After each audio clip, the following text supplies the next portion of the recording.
Hello viewers, welcome to my YouTube channel care education purpose. তোমরা সবাই কেমন আছো?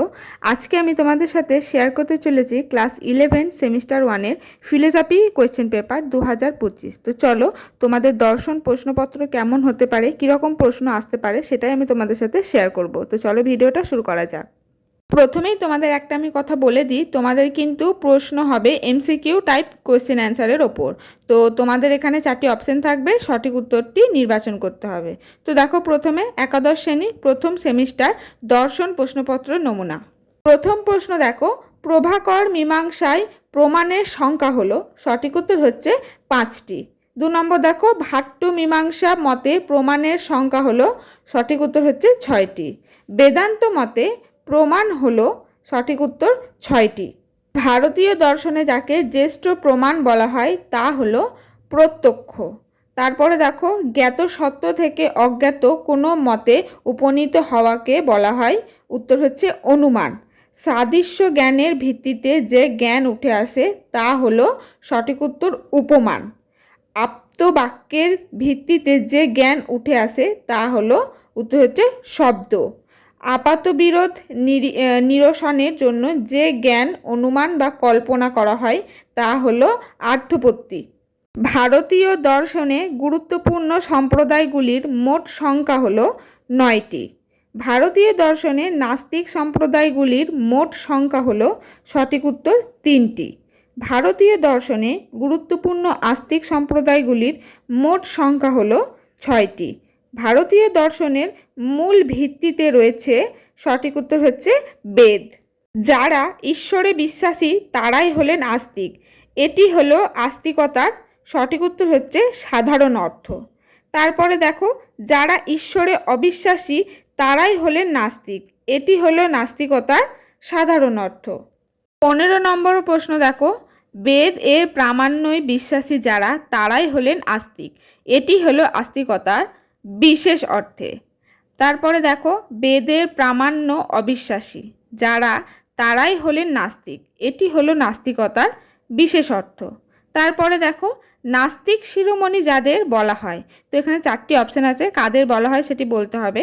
সঠিক উত্তর হচ্ছে চার্বাকদের।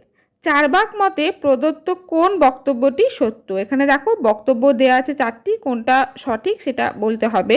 সঠিক উত্তর হচ্ছে ভস্মীভূত দেহ আর ফিরে আসে না। লোকসিদ্ধ রাজাই হলো পরমেশ্বর, এ কথা কারা বলেন? উত্তর হচ্ছে চার্বাকগণ। চার্বাক দর্শনের মূল বৈশিষ্ট্য হলো জড়বাদ।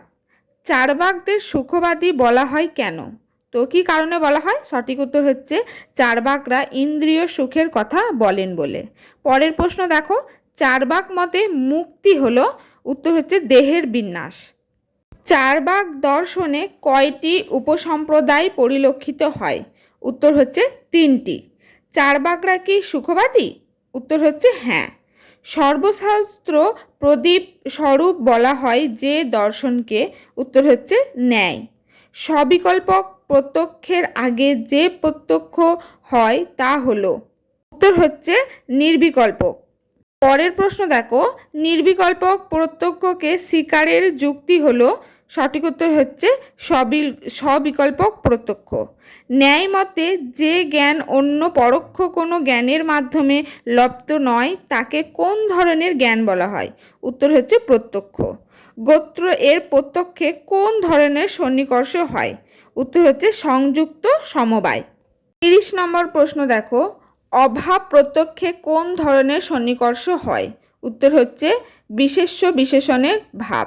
ন্যায় মতে সামান্য লক্ষণ সন্নিকর্ষ কোন ধরনের সন্নিকর্ষ? উত্তর হচ্ছে অলৌকিক। যোগজ ও জ্ঞান লক্ষণ কোন ধরনের সন্নিকর্ষ? উত্তর হচ্ছে অলৌকিক।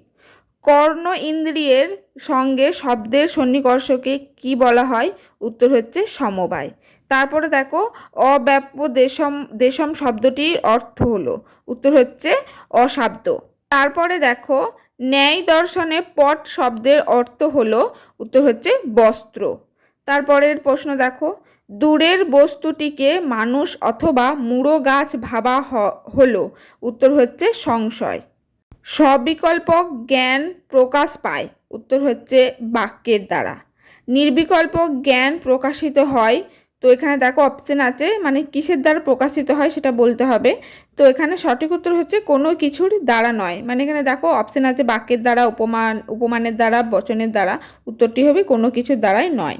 তারপরের প্রশ্ন দেখো, পূর্ব প্রত্যক্ষ প্লাস সংস্কার প্লাস বর্তমান প্রত্যক্ষ সমান কি বলা যায়? উত্তর হচ্ছে প্রত্যাভিজ্ঞা। তারপরের প্রশ্ন দেখো, নির্বিকল্পক প্রত্যক্ষ ছাড়া সবিকল্পক প্রত্যক্ষ সম্ভব নয়, এটি হলো, মানে এটা কীরকম, সত্য মিথ্যা এটা বলতে হবে। তো উত্তরটি হচ্ছে সত্য। তাহলে দেখো এই হলো তোমাদের 40টি এমসিকিউ প্রশ্ন উত্তর ফিলোসফি থেকে ক্লাস 11-এর জন্য। তো তোমরা ভালো করে দেখে নিও। আজকের ভিডিওটি এই পর্যন্তই। যদি ভিডিও ভালো লাগে একটি লাইক করে দিও, চ্যানেলে নতুন হয়ে থাকলে সাবস্ক্রাইব করে পাশে থেকো।